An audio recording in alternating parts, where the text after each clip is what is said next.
Hace un par de semanas hablé sobre el libro de los jueces y dije que comenté la tragedia tan grande que era entrar en el pueblo en la tierra prometida, ese lugar donde tenía que ser un sitio lleno de bendiciones, un sitio lleno de cosas buenas, un sitio de gozo, de disfrute, de libertad, de posesión también.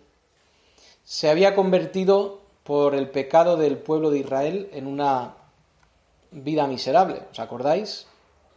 Describí un poco cómo era, cómo vez tras vez caían la situación en general del pueblo de Israel. Y así es la vida que es vivida sin Dios, es lo que dije al final. El que vive sin Dios está abocado a una vida así. Si no se ven esas desgracias en esta vida, se verán las desgracias en la vida venidera, que es la vida eterna, la vida que no acaba. Si el hombre que vive sin Dios, repito, no ve en su vida aquí las desgracias de vivir sin Dios, las verá en todo su apogeo, las desgracias, en ese lugar que arde con fuego y azufre, ese lugar que es el infierno, donde hay dolor, donde hay muerte, donde hay congoja. Entendamos que el infierno es todo lo contrario del cielo. Todo lo que encontremos, todo lo que se puede imaginar en el cielo, lo contrario estará en el infierno. ¿El cielo será un sitio de paz? ¿Sí? ¿Creéis que el cielo será un sitio de paz? Sí. ¿Qué será el infierno? Un sitio de congoja. ¿Imaginas vivir día tras día tras día sin paz? Sin paz y sin esperanza de alcanzar paz. Eso es miserable, ¿eh? Eso es muy miserable. Y ese es el infierno. Y el cielo será un sitio donde escuchemos cosas bonitas. ¿Sí? Yo digo que en el cielo todos nuestros sentidos alcanzarán una dimensión mucho más elevada. Y escuchar, hay deleite en escuchar, ¿verdad? Puedes escuchar una canción y te puedes deleitar escuchándola. ¿Qué será el infierno? Será un lugar donde lo que se oiga traerá miedo, traerá congoja. Será algo de lo que no quieres escuchar. Por ejemplo, nos dice la Biblia, crujir de dientes. Nos dice la Biblia, llanto, ¿no? ¿Es agradable escuchar a alguien llorar? Es algo... Y más si estás en una casa abandonada y solo y escuchas a alguien llorar. No, pero escuchar llorar es doloroso. Y el infierno estará lleno de llanto. Esa situación miserable en la tierra de Canaán de los israelitas, vamos ahí al libro de los jueces, esa situación miserable será por varias circunstancias. La principal circunstancia de esa vida miserable es que el pueblo nunca llega a conocer a Dios y es difícil andar juzgando en la Biblia quién estará en el cielo y quién no estará en el cielo. Hay algunos personajes que no siempre es difícil, hay gente que está muy clara, pero hay algunos personajes que nos dejan... ¿Estará en el cielo? Pensamos en el sobrino de Abraham, Lot, ¿sí? Que decimos, mira, se fue al mundo, fue poniendo sus tiendas cada vez más en el mundo y vivió de la forma que ellas y vivió con ellos, y claro ejemplo de alguien que no sigue a Dios. Pero nos dice el Nuevo Testamento, el justo Lot. Quiero decir con esto, no es nuestro papel juzgar quién estará o no estará en el cielo, pero cuando miramos al pueblo de Israel, hay tanta infidelidad en este pueblo, hay tanta infidelidad, tantas veces se vuelven a los ídolos, tantas veces se vuelven a lo malo, de generación en generación. Sospecho que irresponsabilidad en los padres por no enseñar los caminos de Dios, porque en cuanto se levantaba otra generación, detrás de los dioses corriendo. Se podría hacer un análisis profundo, pero tenemos en Jueces el capítulo 4. Voy a hablar esta mañana sobre Barak, sobre Débora. No voy a hablar mucho de Sísara, el general malo. Voy a hablar también de Jael, la mujer experta en montar y desmontar tiendas. Pero, ¿qué encontramos aquí? Encontramos en el capítulo 4 de Jueces que han venido antes solamente un par de libertadores. En el libro de los jueces tenemos un libertador tras otro. El libro lo llama Ser ante un juez. Tenemos en el capítulo 3 a este zurdo, Ahod, que liberta a Israel de Moab. Recordáis la historia, que se hace pasar por muy amigo del rey de los moabitas, Eglón, y nos dice que Eglón era un señor muy grueso y que gana su confianza y luego le quiere contar un secreto. Conocéis la historia, ¿verdad? Y lo que le cuenta no le gusta mucho a Eglón. Le ensarta con una espada y lo mata y libera a Israel de ese mal. Pasan unos años y llegamos al versículo 4, al capítulo 4. Después de la muerte de Ahod, los hijos de Israel volvieron a hacer lo malo ante los ojos de Jehová. Y como he dicho, era el carácter del pueblo ser así, y así ocurre. Y Jehová los vendió en manos de Jabín, rey de Canaán. Este Jabín seguramente será un título, igual que Faraón es un título. Jabín era el título de lo más probable es que sea así, porque encontramos a otro Jabín con el cual lucha Josué. Pues Jabín, rey de Canaán, eso es el versículo 2, el cual reinó en Azor, y el capitán de su ejército se llamaba Sísara, el cual habitaba en Aroset Goim. Y todo esto es dentro de la tierra de Canaán, ¿de acuerdo? Cuando Ahod muere, pasan unos años, vuelven los malos a imponer su ley sobre los judíos. Dice el versículo 3, los hijos de Israel clamaron a Jehová porque aquél tenía 900 carros herrados y había oprimido con crueldad a los hijos de Israel por 20 años. Sabemos que a lo largo del libro van a clamar y Dios va a responder, ¿verdad? En muchas ocasiones. ¿No es curioso que siempre tengan que pasar un montón de años para que el pueblo de Israel clame? En ninguna historia va a decir, y pasó un año de la muerte del juez e Israel clamó. ¿Por qué esperan tanto tiempo? Son 20 años. Habían oprimido con crueldad a los hijos de Israel por 20 años. ¿Hay aquí alguien con 20 años? ¿Nadie tiene 20 años aquí? Casualidad. Pues 20 años es mucho, ¿eh? ¿Por qué no han clamado antes a Dios? Seguramente esta nación perversa, esta nación idólatra, que es la nación judía, seguramente había clamado a otros dioses primero, a los dioses detrás de los cuales se había prostituido, quizá había intentado pelear en batalla ya contra este rey, quizá por eso sabían que tenía 900 carros.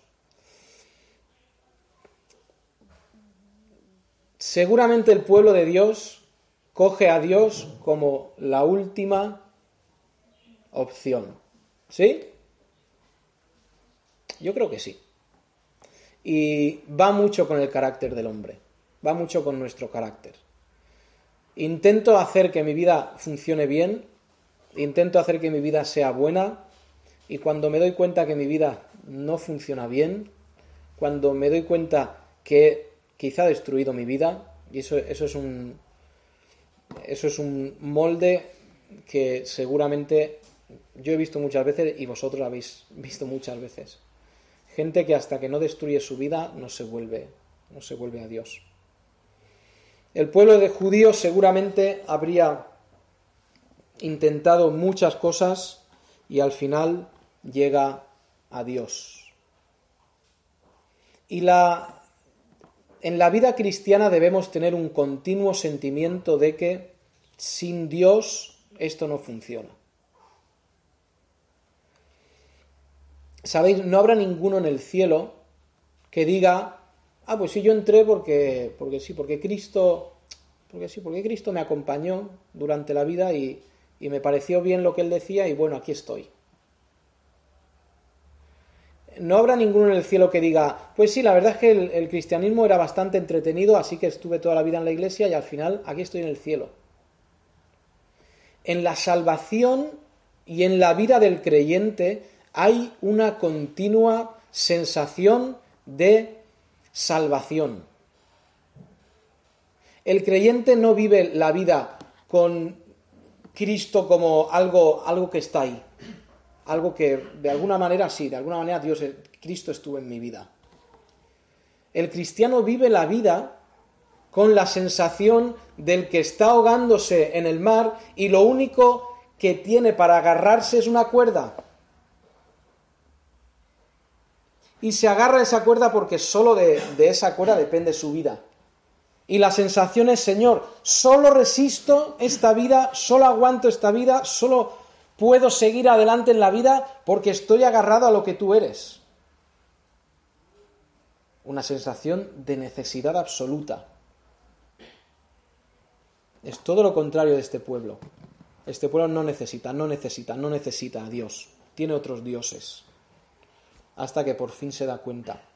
Y ese clamar a Dios por salvación, por libertad, es el continuo en nuestra vida. Darnos cuenta de que Dios es un ancla que nos libra a diario, que tenemos una profunda necesidad de Dios. No que Dios es un añadido, un adorno en nuestra vida. Nos dice que gobernaba en aquel tiempo a Israel una mujer, Débora, profetisa, mujer de Lapidot. Y Lapidot no lo reconocemos como una ciudad de la zona, así que probablemente Lapidot significa algo esplendoroso, algo bonito.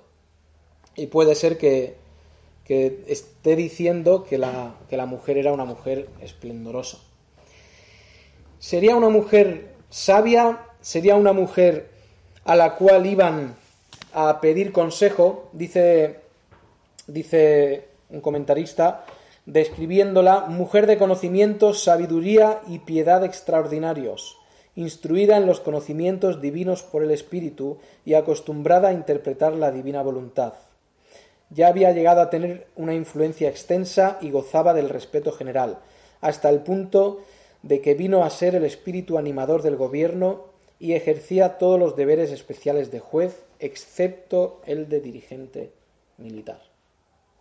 Tenemos a esta mujer que es la que aconseja al pueblo y cuando el pueblo quiere saber de Dios, le busca a ella. Y voy a decir esto. Aunque hablamos del pueblo de Israel como una pluralidad pecaminosa, como un montón de gente que no quiere buscar a Dios, que se rebela contra Dios, yo creo muy firmemente que en todas las generaciones Dios ha tenido hombres que le seguían. En este Israel que se vuelve una y otra vez a ídolos, estoy seguro que había gente que seguía creyendo en Dios. Cuando la Biblia describe los momentos de Noé como uno de los peores de la historia, donde había más maldad en la tierra. ¿Y quién hay? Está Noé. Queda un remanente fiel. Y creo que a lo largo de la historia, aún en los momentos más negros del pueblo de Israel, siempre había alguien fiel. La palabra de Dios, cuando nos cuenta la historia del pueblo de Israel, siempre nos habla del pueblo como un conjunto. O iba bien o iba mal, pero dentro de ese conjunto habrían buenos y malos individualmente. Porque Dios no condena naciones enteras. Dios condena a individuos que forman naciones. Dios no se olvida de sus hijos, aún en los momentos más negros. En estos momentos que el pueblo de Israel está sufriendo por manos de Jabín, ¿creéis que Dios seguía proveyendo a los suyos? ¿Qué pensáis? Sí. ¿Creéis que Dios, con los que eran piadosos y de verdad les seguían, les daba el alimento necesario para vivir? Sí, claro. Pongo la pregunta más fácil. ¿Pensáis que en los países donde hay hambre, Dios provee a sus hijos? ¿Sí? O Dios dice, no puedo, hijo mío, no puedo proveerte porque mira, hay hambre. Absurdo eso. Dios, en los lugares que hay hambre, provee a sus hijos. Sus promesas son iguales para nosotros, que esperamos llegar a casa y tener algo en la nevera, igual en los países donde hay una pobreza extrema. A los que son hijos de Dios, la promesa de Dios es van a tener lo necesario. En estos momentos de oscuridad está Débora, que es luz en medio de esa oscuridad. Los que querían saber el consejo real de Dios y no lo que decían los dioses, los que querían seguir a Dios tenían esa luz. Y al igual que siempre que nosotros deseemos conocer la verdad, Dios nos dice que la hallaremos. Eso es un principio espiritual, ¿verdad? Buscad y hallaréis. Llamad y se os abrirá. Porque el que busca la verdad de Dios la encuentra. Y la puede encontrar de muchas formas. Laura me estaba diciendo el otro día que en lugares, creo que estaba hablando de Oriente, en lugares donde no hay Biblias y hay pocas personas que van a llevar la palabra de Dios, esto lo estaba diciendo un hindú, creo que es, bueno, no importa, alguien que conoce la zona, que el 80% de las conversiones que se daban en esa zona donde la palabra de Dios no llegaba con facilidad eran a través de sueños. El que desea saber, va a saber. La gente dice, sí, claro, es que en las islas donde está el hombre aislado, donde nunca han ido misioneros, ¿cómo va a mostrar Dios ahí su palabra? Y yo pregunto, ¿Dios ha necesitado alguna vez al hombre? ¿Dios necesita al hombre para hacer su obra? Dios se rebaja a usar al hombre. Dios puede haber hablado por sueños en esos lugares. Eso no quita que debamos ser responsables en predicar su palabra y en llevar a esos lugares la palabra de Dios. Voy a decir, donde está la palabra de Dios, ¿hacen falta sueños? No, aunque alguno en la iglesia esté durmiendo, no hacen falta sueños, porque está la palabra de Dios. ¿Y sabéis qué pasa? Vienen problemas a la iglesia cuando tenemos la palabra de Dios, pero seguimos guiándonos por sueños. Y guiándonos por Dios me ha revelado cosas que no son de la palabra de Dios. Ahí hay problemas.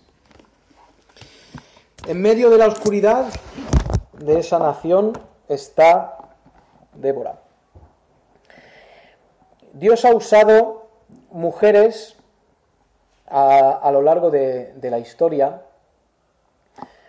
Dios usó una profetisa llamada Hulda en segundo de Reyes 22:14, cuando se encuentra el libro de la ley, creo que recordar que es Josías el rey, encuentran en el templo los rollos y van a esta profetisa Hulda a decir, oye, ¿esto qué es?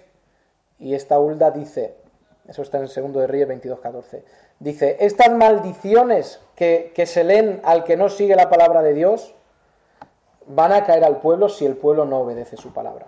Entonces, Dios usa ahí a otra profetisa. Tenemos en el libro de los Hechos, ya en el Nuevo Testamento, Hechos 21, 8 y 9, nos habla de un Felipe, un tal Felipe, que tenía unas hijas que profetizaban. Eso está en Hechos 21, 8 y 9. Y después en Romanos, Pablo escribiendo al pueblo de Roma, habla de Febe, una mujer que era diaconisa.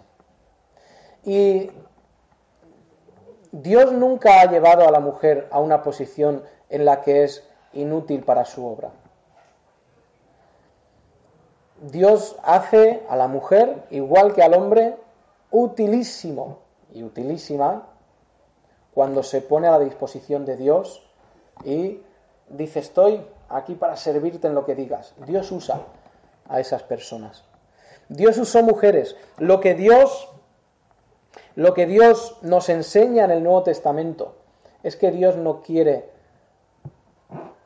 por palabra de Pablo, en 1 Timoteo 2:12, no permito a la mujer que ejerza liderazgo sobre el hombre. Vamos a leerlo, así no hago yo una versión tan libre.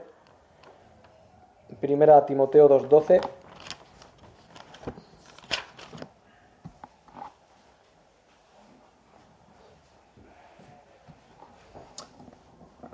Porque no permito a la mujer enseñar ni ejercer dominio sobre el hombre, sino estar en silencio. En silencio, eso no significa que la mujer debe estar con la boca cerrada en la iglesia, significa que a la hora de enseñar y a la hora de liderar debe estar en silencio, eso es lo que está diciendo. Ahora, ¿cómo nos comemos esto?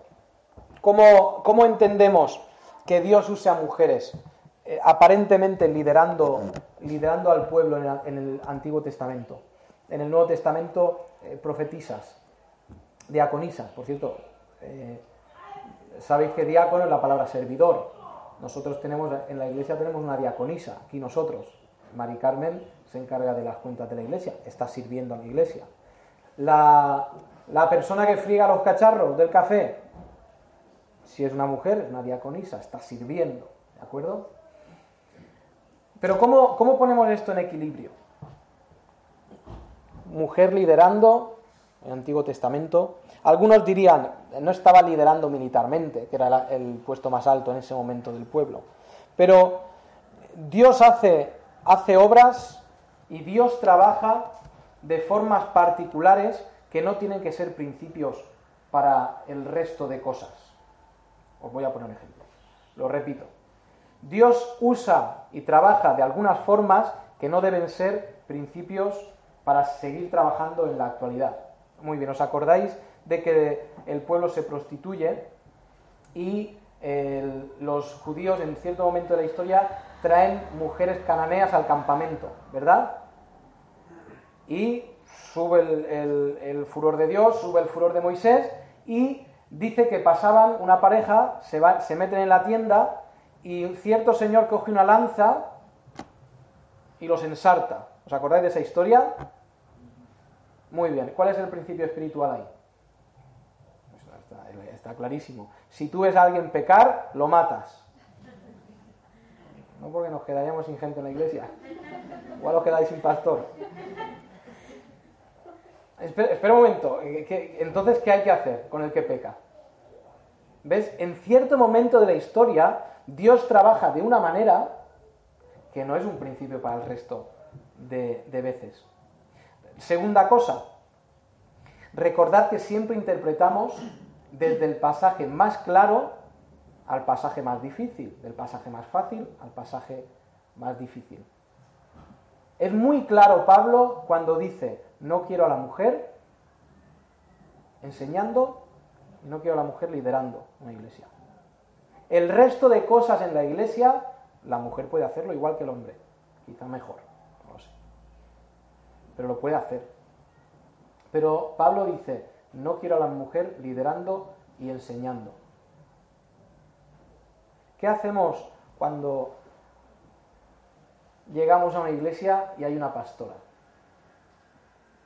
Este es un tema actual, ¿eh? Muy actual. Muy actual.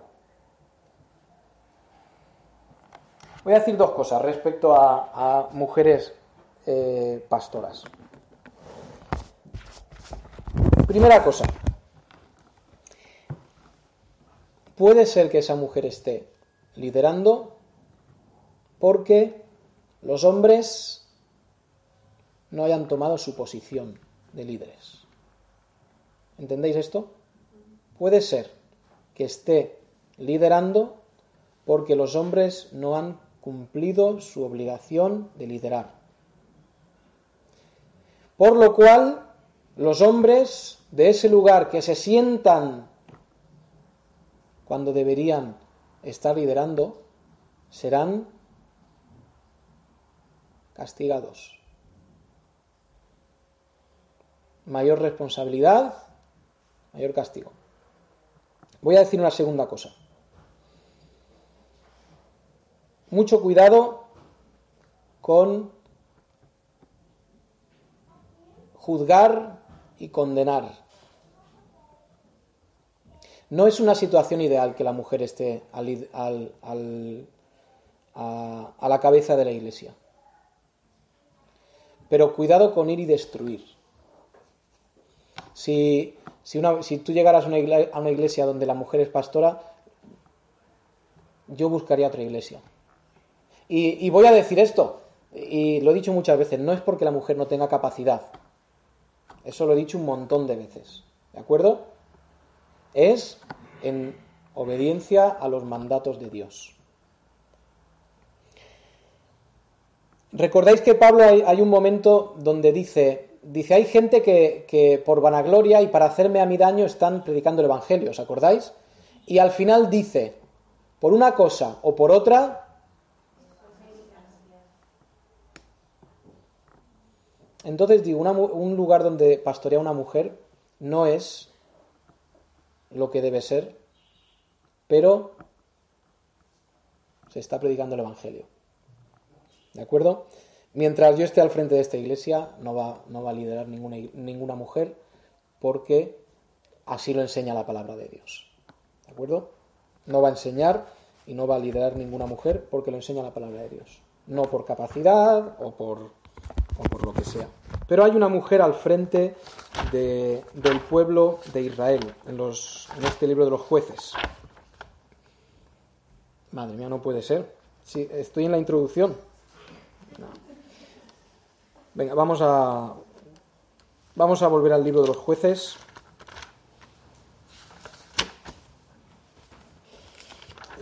La historia realmente es muy sencilla.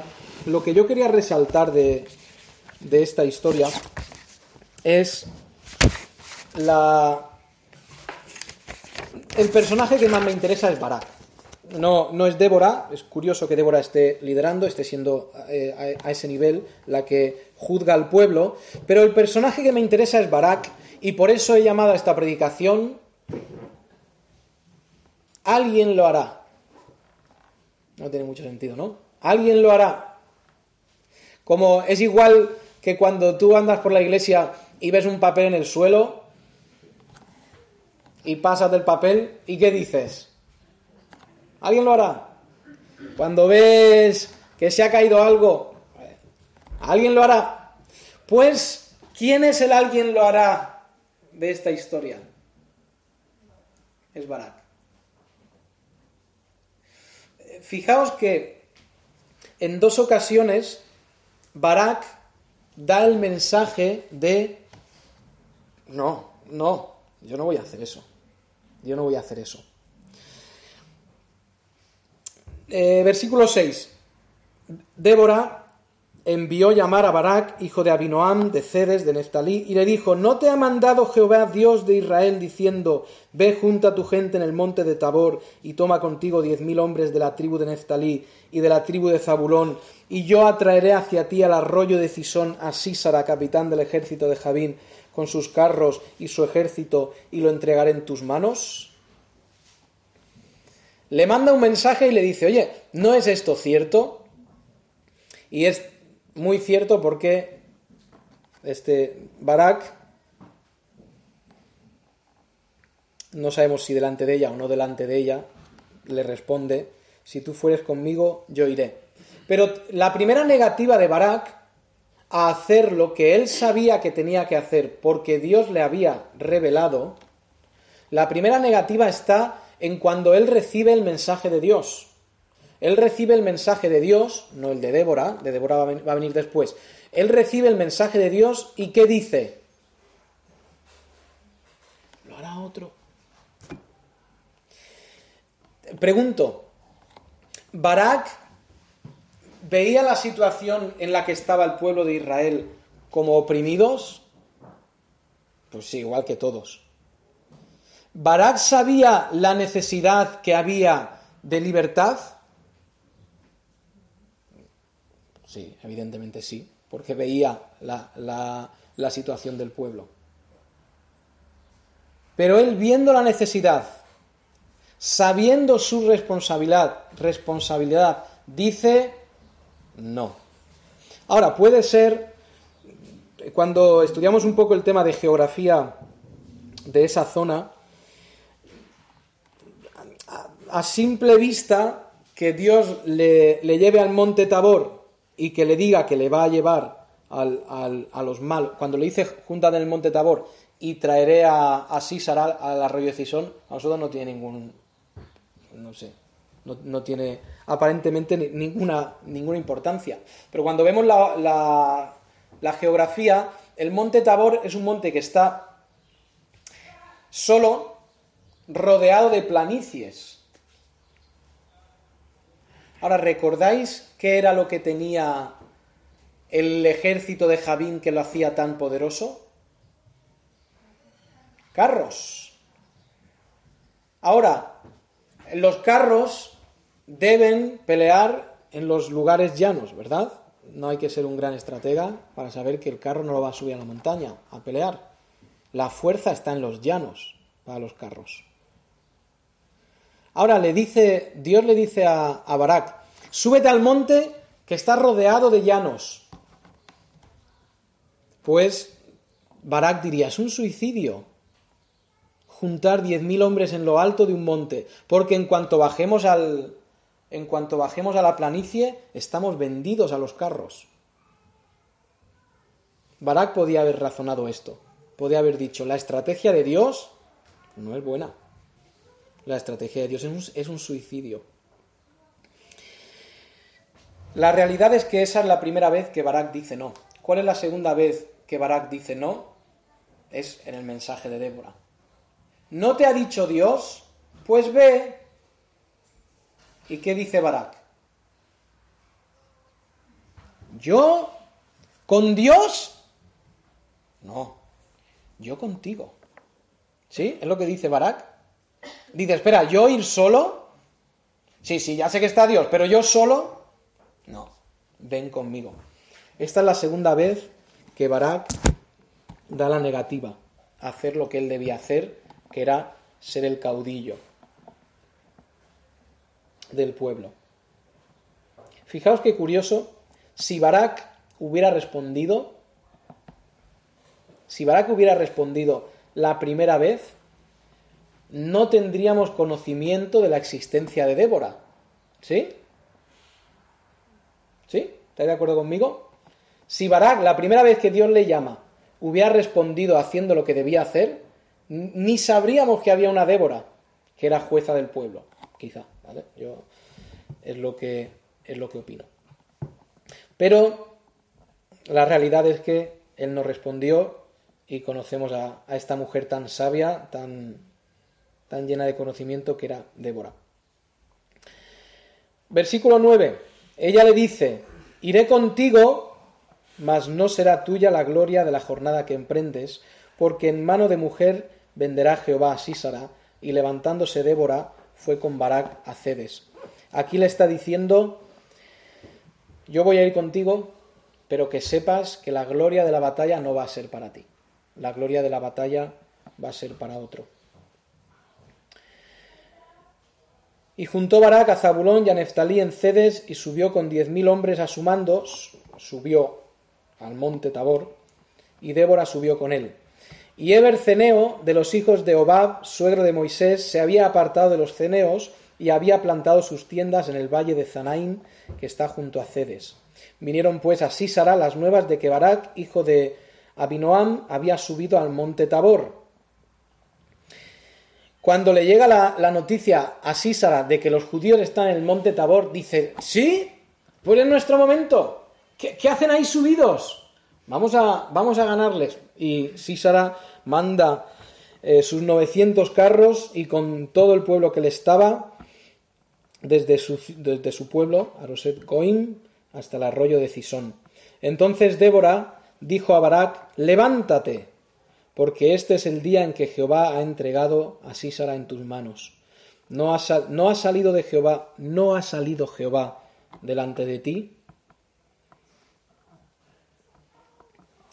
Débora le tiene incluso que decir a Sísara, a Barak: vamos, ¿no has visto que Dios ha salido delante de ti? Ese no has visto que Dios ha salido delante de ti, como vamos a ver un poquito después, el ejército está en el 15, y Jehová quebrantó a Sísara.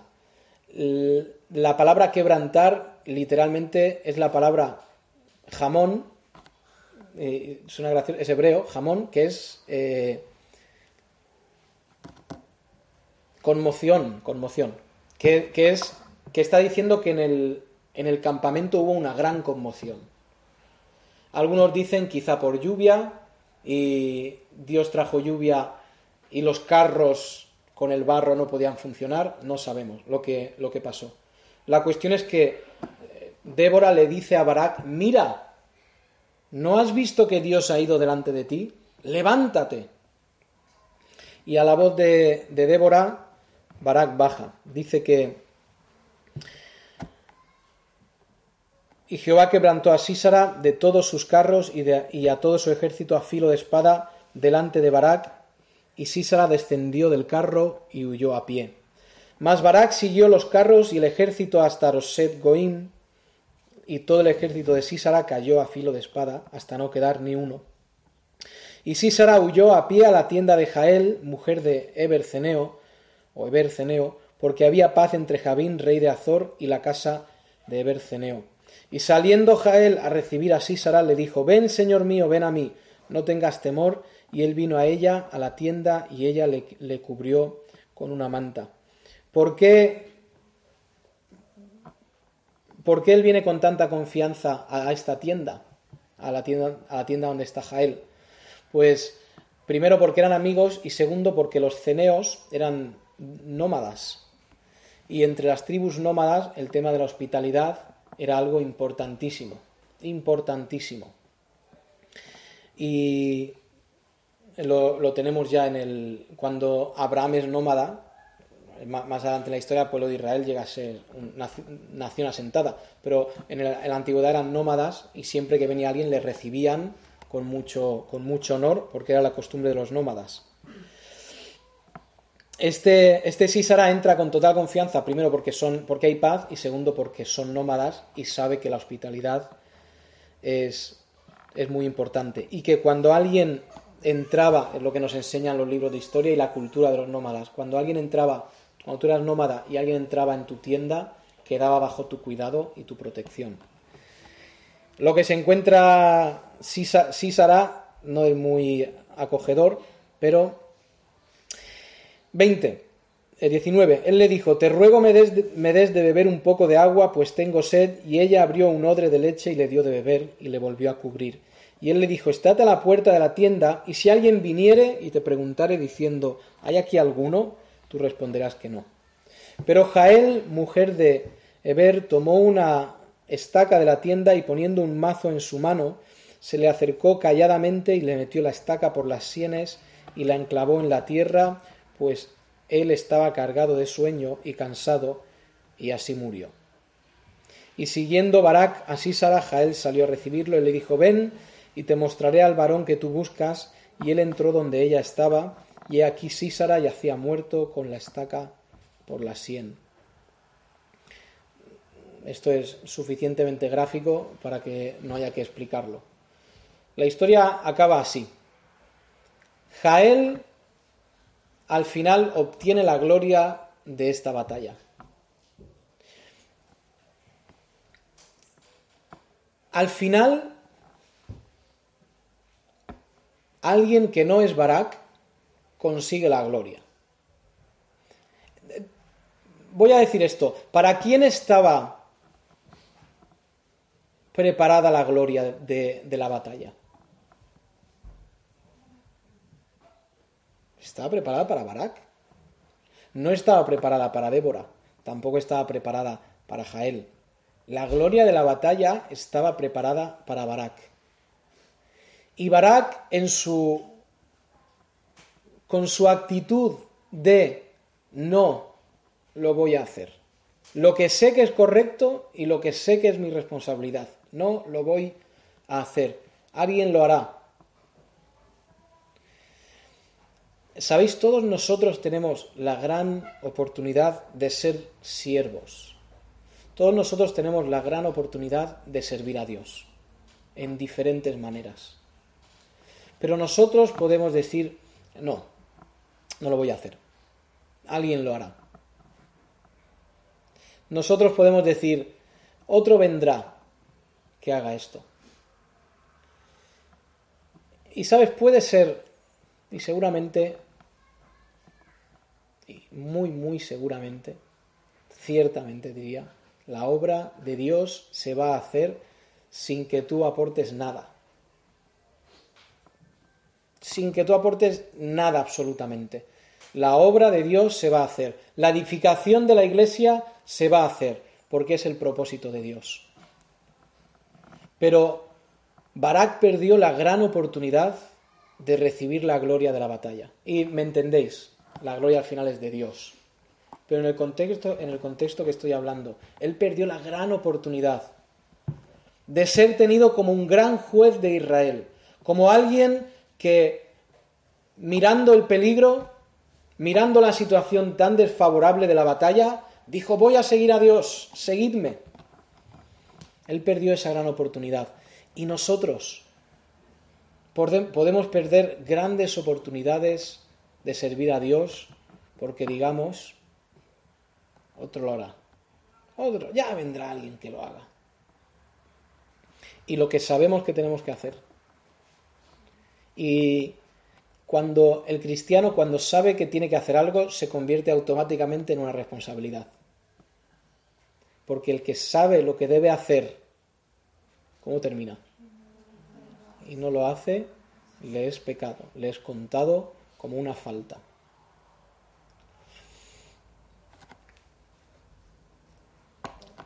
Padres de familia, esto se nos aplica a nosotros, cuando sabemos cuál es nuestra responsabilidad y no la tomamos. También puede ser que si tú dices: alguien lo hará, alguien lo hará, alguien lo hará, sea tarde y nadie lo haga. Y pienso en el contexto familiar. Cuando el padre y la madre no son lo que deben ser. por esta actitud de, bueno, alguien lo hará. La iglesia no está para educar a tus hijos. Es la responsabilidad de los padres. Y cada uno de nosotros, como padres, como madres, daremos cuentas delante de Dios. Lo maravilloso es que tenemos un Dios misericordioso y perdonador. Ahora, y aquí se podría hablar muchísimo, porque hay muchos padres que han dedicado mucho a la vida de sus hijos y espiritualmente, y sus hijos no han seguido los pasos de Dios. Entonces, esto era así. He visto padres buenísimos con hijos desastrosos. Y he visto padres desastrosos con hijos buenísimos. Aquí no hay reglas de tres, ¿de acuerdo? Pero cumplamos nuestra responsabilidad. Jóvenes, esto también aplica a los jóvenes, a la generación que viene. Veo un muy preocupante, y estoy hablando en general, veo una muy preocupante desgana de prepararse para servir a Dios. Preocupante. Alguien lo hará. Alguien lo hará. Y creo que no es... Creo que es lo que Dios nos ha mandado a los jóvenes, es estar dispuestos, estar preparados. Y esto se puede aplicar a cada lugar de la sociedad, de la familia, de la iglesia. A los hijos también. Yo sé qué clase de hijo debo ser, pero bueno, ya lo haré, otro lo hará. Hermanos también posicionándose en segundo plano de la iglesia y no aportando al servicio de la iglesia, no involucrándose en la iglesia, diciendo, bueno, otros sabrán qué hagan. Y hay mucha recompensa en servir a Dios, mucha recompensa. Dios es el que mejor paga. Dios es el que mejor paga. Termino con esto. ¿Cuál fue, después de ver la actitud de Barak? Voy a decir una cosa, por si me encuentro a Barak en el cielo, voy a decir una cosa, en su favor. Hebreos dice, Hebreos 11:32, dice, este recopilatorio de hombres de la fe, 11:32, ¿y qué más digo? Porque el tiempo me faltaría contando, aquí está hablando de los hombres de fe, allá vamos. ¿Y qué más digo? Porque el tiempo me faltaría contando de Gedeón. Anda, sorpresa, qué sorpresa nos guarda la palabra de Dios. Detrás de toda esta escena, esto lo podemos ver así, detrás de esta escena había un hombre de fe, o los años siguientes que él juzgó a Israel, Dios usó esta situación en la vida de Barak para que él despertara a ser un gran hombre de Dios y que en el futuro él fuera un gran líder del pueblo de Israel. No sabemos. Sabemos que detrás de todo esto, detrás de ese hombre había fe. Y creo que lo veremos en el cielo, a Barak. Y nos contará la historia, de verdad como es. Y si yo me he equivocado, me callaré. Pero lo que quería terminar era diciendo esto. La historia de Barak, el carácter de Barak, la actitud de Barak, salvando al pueblo, contrasta mucho con la actitud de el gran Salvador. ¿Quién es el gran Salvador? Cristo. ¿Imaginas a Cristo teniendo la actitud de Barak? Yo no voy, que se arreglen ellos. Que se arreglen estos hombres que son tan malos, que yo no voy. La actitud de Cristo fue toda la contraria. Sabía dónde iba, sabía el peligro, sabía el final, sabía las condiciones, sabía su responsabilidad. Y nuestro Salvador fue totalmente determinado para darnos la salvación, para llevar a muchos a la gloria, como nos dice su palabra. Que seamos como Cristo, determinados, no seamos como Barak. Vamos a orar. Señor nuestro Dios, nuestro Padre, tantas lecciones tenemos que aprender, Señor, tantas cosas también debemos corregir en nuestra vida.